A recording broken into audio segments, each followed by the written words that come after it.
Half a day, everyone. Welcome back to another episode of Climate with Kai.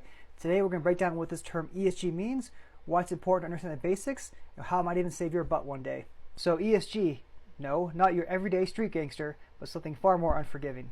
Environmental, social, and governance. Sounds a lot like HR work, doesn't it? It sort of makes sense if you think about it. I mean, who in your organization is more ruthless than your HR rep, right? ESG has grown to represent socially responsible or sustainable investing practices, which can be basically thought of as a social license to operate, which, come to think of it, is probably more useful if applied to our politicians.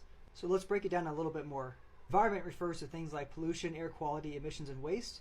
Social is basically diversity, equity, and inclusion. And lastly, governance is more or less ethical behavior. As the name suggests, an ESG framework is meant to help companies, investors, and customers evaluate how sustainable a company's practices are. While U.S. companies today are not required to state how they're implementing ESG frameworks, many are actually voluntarily disclosing this information, mostly to appease shareholders and attract more investment. While disclosing of ESG metrics is generally viewed as positive, it can lend itself to extreme greenwashing. Why? For two reasons. One, there is no single standard or framework that exists and that's agreed upon by everybody.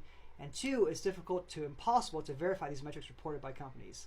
Aside from potential greenwashing, ESG could also be handy to avoid larger corporate meltdowns. I mean, how could we forget Forbes All-Star list that includes the likes of Homes, SBF, and SVB?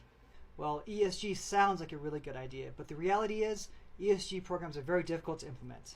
An interesting article in the Wall Street Journal pointed out that public companies' mention of ESG on their earnings calls is actually down 66% from its peak in 2021. This doesn't mean that ESG is going away, it probably just means that the term ESG gets watered down in the future. In my view, ESG is still generally useful.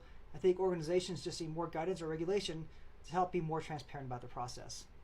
That's it for now. Hopefully that was useful and you learned a little something. Don't forget to drop questions and comments below, follow for more, and we'll talk to you next time.